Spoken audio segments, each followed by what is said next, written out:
some comments about discernment. When I was younger, they say that some people are born with discernment, and some people it's taught to them over a long period of time, and it's the ability to pick up stuff, understand without having been told, sense people, and it can be maddening. I remember as a child and a teenager, like mum, my family went to a nudist camp, and mum tried to get me to take my clothes off like everyone else, and I refused because I just said it was wrong.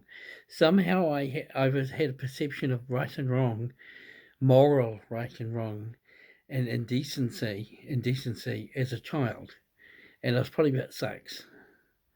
I have no idea where this came from. It was just there, so I was just able to tell the difference, whereas everyone else just took all their clothes off. Um, when I became a teenager, my sisters would go out with guys that I knew instantly were bad guys. Mum didn't care. She just told them to go out and sleep with guys and get all she could of them. That was her way of, because she was a feminist. She liked to see women get ahead. And if they used men to get ahead, then to her that was fine. So I would say to my sisters that I thought that the guy was a bad guy, not to make that choice, and then they tell me, "Shut up! You don't know what you're doing. You're an idiot." And I found it very confusing because I was only like around their age, so they thought, "Well, what do you know? I mean, who the heck are you?" So I had this very strong feeling inside me telling me what they were doing was wrong, or the guy was going to hurt them, and a very strong yearning to say something about it because I wanted to protect them and not have them hurt. And they just told me to shut up. And then when the guy did hurt them, beat them up or whatever, or have affairs on them, they'd be crying and want my sympathy. And it was got to the stage with one particular sister I actually went up to and I said, "Look, I can't help you anymore. I keep trying to help you. I keep telling you what I think, and you just keep telling me what you think of me." And basically that was it. And you're always picking bad guys anyway, and you can't seem to tell they're bad guys. I have no idea how. And so I said I can't help you anymore, and I needed some kind of clarity where I stepped away from my sisters because I was getting into really dangerous situations with very nasty males who wanted to beat the heck out of me because um, my sisters were going with them, and I was trying to tell my sisters not to go with them, and they were like, "Who are you to tell them not to go with me? I'm a good guy," because every bad guy thinks they're a good guy, and so you can't tell them. So I can see people and sense it a lot about them. I remember had a friend who was very dubious and a very bad person, and I said to him, I met the guy who shook his hand, and he said the guy been to jail, and I said this guy's for a horrendous crime, but he said he's innocent, and I said, how do you know he's innocent? And he said, oh, because he is, and I've been mates of his, I've known him many years, and I know he's innocent. So we turned around and I met him one day, and I just looked straight in the man's eyes, and I saw what I thought was the coldest person I'd ever seen. His eyes were like, they were so evil. And I just instantly said to the man, I said, look, this guy is horrendous. He's evil. Don't you dare let him into your home, and don't you dare let him near your children. He's a terrible man. And he got so scared by my reaction, he stopped the guy coming to his coming to his home. So if you have a look in his eyes, he's got one pupil smaller, this one here, than the other. I thought he was originally cross-eyed, but he's not. He's got one pupil smaller than the other. I don't know why, and he's also wants to be on the phone. So discernment for me seemed quite natural. Oh, mother cat wants to go out the window. Hold on, I've got to open the window for the cat. So what I can gather from this discernment is um, discernment is. Why you gotta sit right in front of the camera? Discernment is, um, it's an ability to sense what you don't know. So if there's things you don't know about, it's like the sense where someone's walking up behind you and you get a prickly feeling in the back of your neck, and you know, so you turn around, you can't see anyone in the dark, but you know someone's there, and you're just looking, you're thinking, there's somebody there. But you don't see anyone, but you know there's someone there. I get that on security patrol walking around. Sometimes I'm walking around, I can just sense there's a person. Um, he's very naughty. Um, and I know the person, there's somebody there. And so I am aware of where the vicinity the person's in, but I haven't seen a thing. I can just sense that the person's there. And it's quite interesting. So for me, I've had that all my life. As a child, it was a real hassle, and I kept trying to help people, and it kept driving me crazy. So I think people who have discernment are more spiritually connected than people who don't. People who don't have discernment are more materialistically connected. Therefore, they have dulled out their spiritualness, their spirituality, their ability to see um, beyond, or to sense beyond the physical or what they're told, what is known to them. So the soul holds what is known to them in their memory, and their mind things in logical terms because that's all they've grown up and been taught, and so therefore that's what they think everything is. And I read today in a book, we know by what we have experienced and what we learn. So therefore, we judge everything upon that. And people who look out of the square look beyond what they've experienced and look beyond what they have known. And they look further. And when they look further, it's kind of like I could say a person's a bad person, even though I don't know they are a bad person. I can feel it. And then the person does something bad. Then it's confirmation. I've had a whole life of that, and on Facebook, and the internet, people have written to me constantly telling me how they feel like I'm in their home in America or in South Africa or Argentina. And I say, what do you mean? They say, because when you post stuff, it's relative to what's going on in my life, or it's helpful or it's useful to a friend. You know, they talk to a friend, they pray to God, and then they check on my Facebook wall or one of my Facebook pages, and the answer to their problem's there, and they use it, and everything turns out fine. So I seem to have that ability.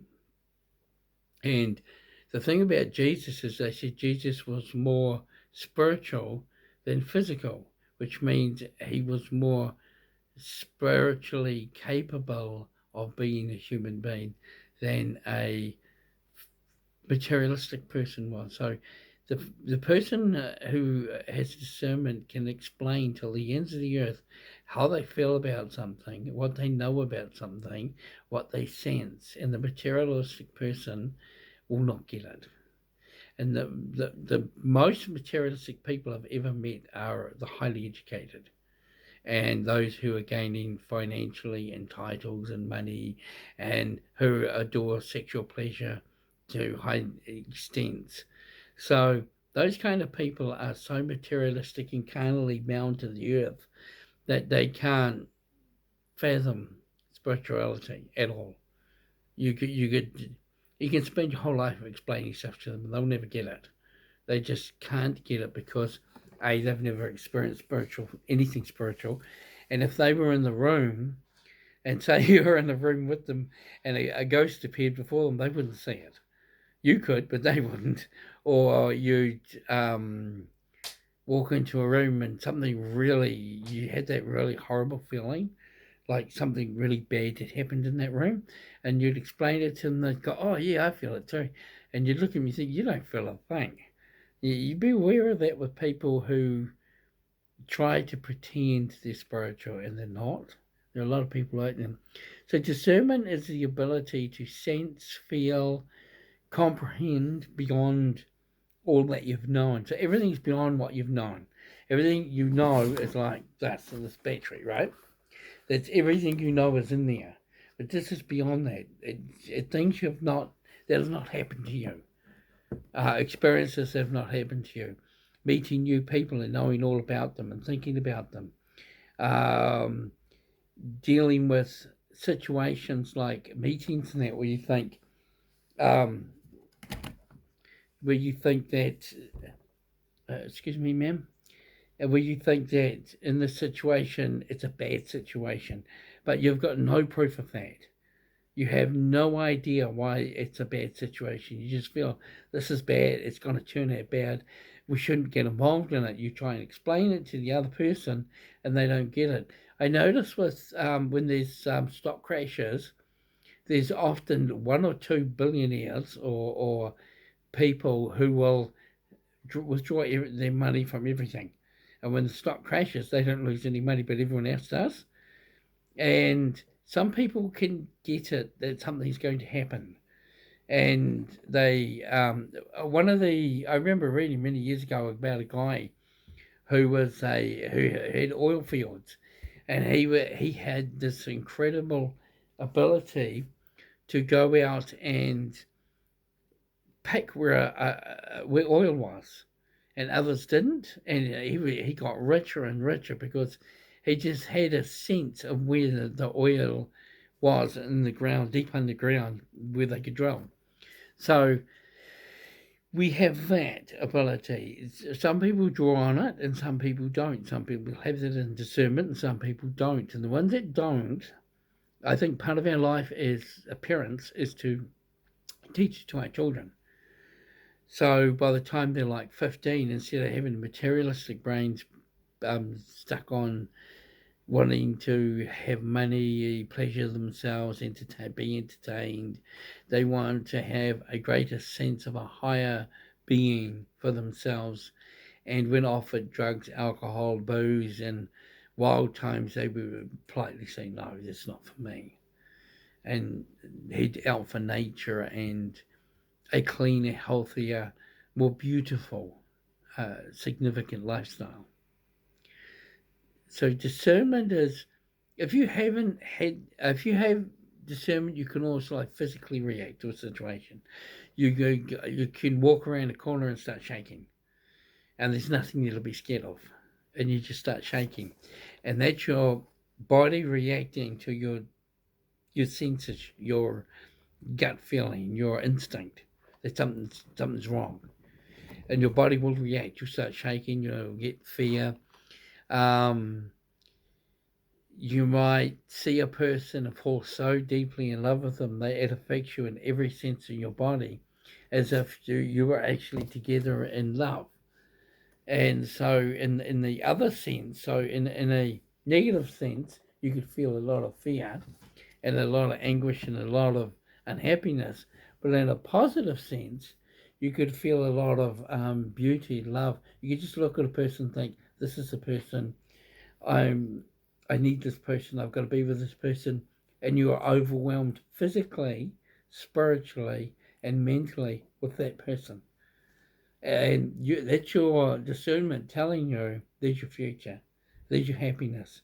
This person's going to heal you. You're going to heal this person. Together, you're going to be one.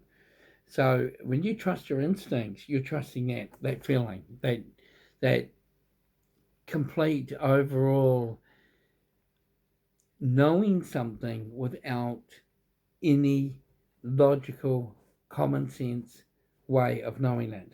You just know it.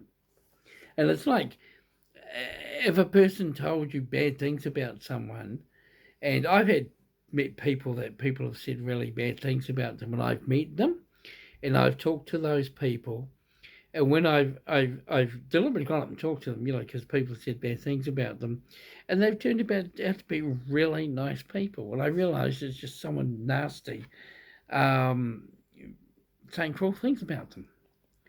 So trust your instincts, not what other people say. So what other people say is more in a carnal, materialistic way of dealing with people. What you understand is your instincts tell you a different story. And that's where your discernment and your instincts come in, your gut feeling that's just, no, this is wrong. And, or this is right. Or there's something to fear, or there's something not to fear. Or there's something, or I've just fallen madly in love with the most beautiful soul in the world who was obviously meant for me. And you just know that. And people can convince you otherwise, but it would have to be very narcissistic and, very horrible. So discernment is, it's one, it can be taught to a person over many years, like a decade or so, and the person becomes more in touch with their spiritualness and their ability to trust their senses, know what their senses mean, trust their emotions, feel what their emotions mean, and also trust what their body is telling them. It's one of the things they try to say to you. Always trust what your body is trying to tell you as well. This cat won't leave the screen alone. I don't know, they keep trying to hog it. Especially when I was on TV. They think they blurred it a bit. Yeah, it's gone a bit blurry. I'll just touch the screen here. What does that do? Oh. Anyway, so yeah, I don't want to drag it out, but yeah. Oh, so I'm gonna get off there. She's naughty. This is the little girl. She looks like a little polar bear. She's she's a sweet little angel, but she can be very very angry when she's when it's dinner time. See? Yeah. Okay.